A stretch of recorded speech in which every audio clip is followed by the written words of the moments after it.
আসসালামু আলাইকুম।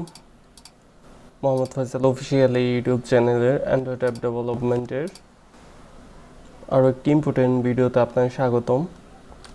তো আজকে ভিডিওতে আমরা প্লেসমেন্ট আইডিগুলি কিভাবে ফেসবুকের অডিয়েন্স নেটওয়ার্ক থেকে সংগ্রহ করতে পারেন সেটা আমরা দেখব। এর আগে আমরা আগের ভিডিওতে দেখেছি কীভাবে ফেসবুকের ডেভেলপার অ্যাকাউন্ট আপনারা তৈরি করতে পারেন। তো আমি ফেসবুকের ডেভেলপার অ্যাকাউন্টে চলে যাচ্ছি। তো এখানে তো গেট স্টার্টেড ছিল, এখন তো মাই অ্যাপ্লিকেশন লেখা।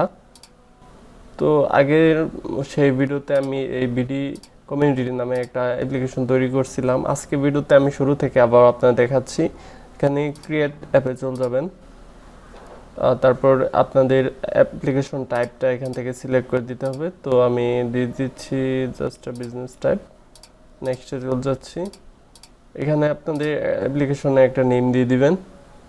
তো এখন ডিসপ্লে নেম যে কোনো কিছু হতে পারে, আমি দিয়ে দিচ্ছি এখানে টেক্সট টু স্পিচ নামে, আপনারা যে কোনো কিছু দিতে পারেন। তারপর ইমেলটা অলরেডি দেওয়া আছে, আর এখানে যদি আপনাদের অলরেডি বিজনেস পেজ থাকে সেক্ষেত্রে সেটা সিলেক্ট করে দিবেন। তারপর ক্রিয়েট অ্যাপে ক্লিক করে দিচ্ছি। অবশ্যই আপনাদের পাসওয়ার্ডটা দিতে হবে, ফেসবুকে যে পাসওয়ার্ড দিয়ে লগ ইন করছেন সেইটা। তো আমি পাসওয়ার্ডটা দিছি, সাবমিটে চলে যাচ্ছি। অবশ্যই একটু অপেক্ষা করতে হবে।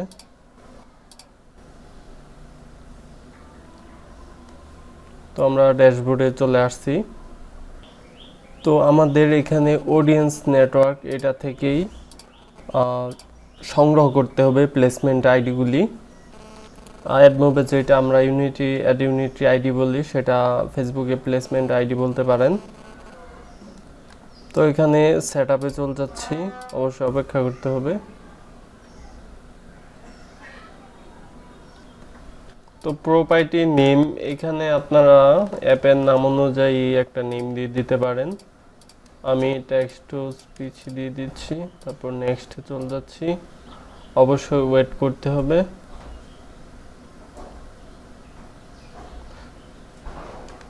তারপর এখানে আমাদের প্ল্যাটফর্মটা সিলেক্ট করতে হবে, কোন প্ল্যাটফর্মের জন্য আমরা অ্যাপটা তৈরি করছি আর কি। তো অ্যান্ড্রয়েড সিলেক্ট করে দিলাম। তারপর যদি অ্যাপটা আপনাদের অলরেডি প্লে স্টোরে থেকে থাকে সেক্ষেত্রে এখানে প্লে স্টোর লিঙ্কটা দিয়ে দিবেন। তারপর এর পরে অপশনগুলি ভিজিবল অটোমেটিকলি হয়ে যাবে, বা ম্যানুয়ালি বা বসিয়ে নেবেন। আর এরপরে যদি অলরেডি পেমেন্ট মেথড অ্যাড করে থাকেন সেক্ষেত্রে পেমেন্ট অ্যাকাউন্টটা এখান থেকে অ্যাড করে নেবেন।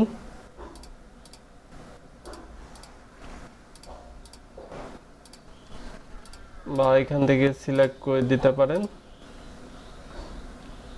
তারপর নেক্সটে চলে যাবেন। তো পেমেন্ট অ্যাকাউন্টের ওইখানে কি কি ইনফরমেশন লাগে সেটা কিন্তু আমরা আগের ভিডিওতে আপনাদের দেখিয়েছিলাম বা বলেছিলাম। তো আমাদের এখন এসডিকে ইন্টিগ্রেশনের এইখানে মিডিয়েশন প্ল্যাটফর্ম একটা সিলেক্ট অপশন আছে। তো আপনারা এখান থেকে গুগল অ্যাডমোবের যদি অলরেডি অ্যাকাউন্ট থেকে থাকে সেক্ষেত্রে এটা ইউজ করতে পারেন। তো মিডিয়েশন প্ল্যাটফর্মের এইখানে যে আমরা অ্যাডমোবটা সিলেক্ট করে দিলাম, এইখান থেকে আমরা অ্যাপ আইডিটা কপি করে নিতে পারবো। এইখানে যে সিস্টেমে ইউজার অ্যাক্সেস টোকেনটা আছে সেইটা আমাদের এখানে জেনারেট করে, এখানে আমি জেনারেট করতেছি, একটু অপেক্ষা করতে হবে। তারপর সেটা আমাদের অ্যাডমোবের ভিতরে আর কি বসাতে হবে। তো আমাদের এই সিস্টেম ইউজার অ্যাক্সেস টোকেনটা কোন সময় লাগবে, যখন আপনারা এটা অ্যাডমোবের সাথে বিডিং করবেন তখন এই অ্যাক্সেস টোকেনটা আপনাদের লাগবে। তো আপনারা চাইলে নোটপ্যাডের ভিতরে এগুলো লিখে রাখতে পারেন। এখানে ইম্পর্টেন্ট যে বিষয়গুলো সেগুলোই তো আপনারা লিখবেন।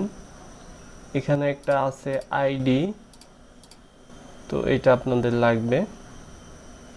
কন্ট্রোল সি করে নিলাম। এখানে পেস্ট করে দিলাম। তারপরে হলো যে সিস্টেম টোকেন সেটা আপনাদের লাগবে, এখানে দিয়ে দিলাম।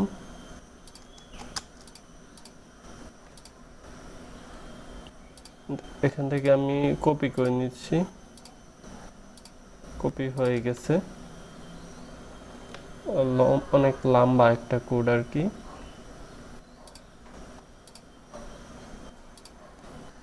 আর এখান থেকে অ্যাপ আইডি এটাও আপনারা সংরক্ষণ করে রাখতে পারেন।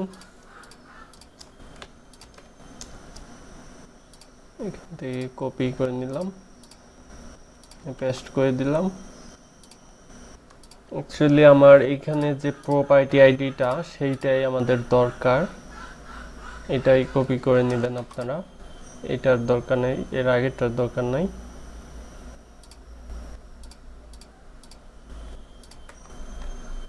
এখানে আমি দিয়ে দিচ্ছি। যখন আমরা মেডিয়েশন বিডিং এ অ্যাড করব আমাদের অ্যাডমোবের ভিতর, তখন এগুলো আমাদের লাগবে, তাই এখানে আমি স্টোর করতেছি। এরপর আপনাদের প্লেসমেন্ট আইডিগুলো ক্রিয়েট করে নিতে পারবেন, ক্রিয়েট প্লেসমেন্টে চলে যাবেন। এখন এখানে প্রথম আপনারা ব্যানার তৈরি করে নিতে পারেন, ব্যানার আইডি যে কোনো নেম দিতে পারবেন, সমস্যা নেই। তারপর ক্রিয়েটে চলে যাবেন। তারপর দেখতে পাচ্ছেন ব্যানার এডের জন্য এই আইডিটা ক্রিয়েট হয়ে গেছে। তো আমি এগুলো স্টোর করে রাখতে পারি নোটপ্যাডের ভিতরে।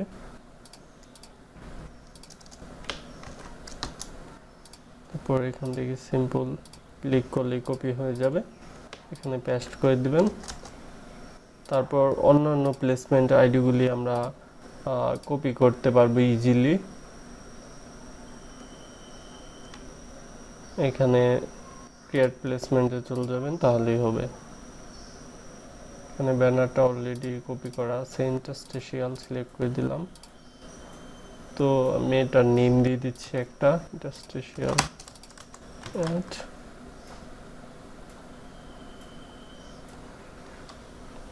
তো এখানে তো আপনারা ইন্টারস্টিশিয়ালটা সিলেক্ট করছেন, সিলেক্ট করার পরে এই যে ক্রিয়েটে চলে যাবেন। তারপরে সেই আইডিটা আমাদের কিন্তু এখানে ক্রিয়েট হয়ে গেছে, দেখতে পাচ্ছেন। তো এইভাবে অন্যান্যগুলো আপনারা ক্রিয়েট করে নিতে পারবেন।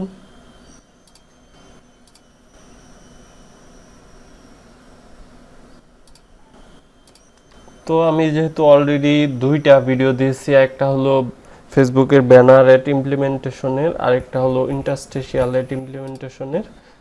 তো সেই দুইটাই আমি কালেক্ট করে নিলাম আর কি। তো প্রথম থেকে আপনাদের আবার ওই জায়গায় ঢুকে তারপরে আপনাদের আমি দেখাচ্ছি কিভাবে ইন্টারস্টিশিয়ালের যে প্লেসমেন্ট আইডিটা আছে সেটা কিভাবে গেট করতে পারেন। ফেসবুক বিজনেস অ্যাকাউন্ট,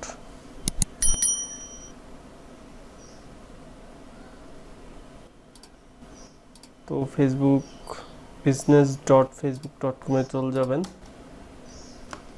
এখানে শুধু ইউআরএলটা চেঞ্জ করে পাবলিশড ইউবি দিয়ে এন্টার দিবেন। তো ওয়েট করতে হবে, তাহলেই কিন্তু এই রকমটা ড্যাশবোর্ড চলে আসবে। আপনাদের সবগুলো প্রপার্টিস এখানে পাবেন। সবগুলো প্রপার্টি পাওয়ার পরে আপনারা যেইটাতে ডিটেল দেখতে চাচ্ছেন এখানে 3 ডটে গিয়ে ওপেন করতে পারবেন। তো এখানে একটা সেট আপের অপশন আছে, বিডিং সেট আপ। তো এখান থেকে আপনাদের প্ল্যাটফর্মটা সিলেক্ট করে নিতে পারেন, অ্যাডমোব। তারপর অ্যাপ সিলেক্ট করতে পারেন, এই তো আমার টেক্সট টু স্পিচ অ্যান্ড্রয়েড। তো এখানে দেখতে পাচ্ছেন ইন্টারস্টিশিয়াল এর প্লেসমেন্ট আইডি। তো আমরা এটাও নোডের ভিতর লিখে দিতে পারি, এখানে ক্লিক করলেই কপি করা হয়ে যাবে। তো এরপরে সময় পেলে আমি কিন্তু বিডিং নিয়ে ডিটেইলি ভিডিও দেওয়া ট্রাই করব, এ টু জেড বিডিং করে কিভাবে অ্যাডমোবের সাথে আপনারা কানেক্ট করতে পারবেন আপনাদের ফেসবুকের অডিয়েন্স নেটওয়ার্ক। তো নেক্সট ভিডিওগুলো দেখা আমন্ত্রণ রইল। এই ভিডিও পর্যন্ত, আল্লাহ হাফেজ।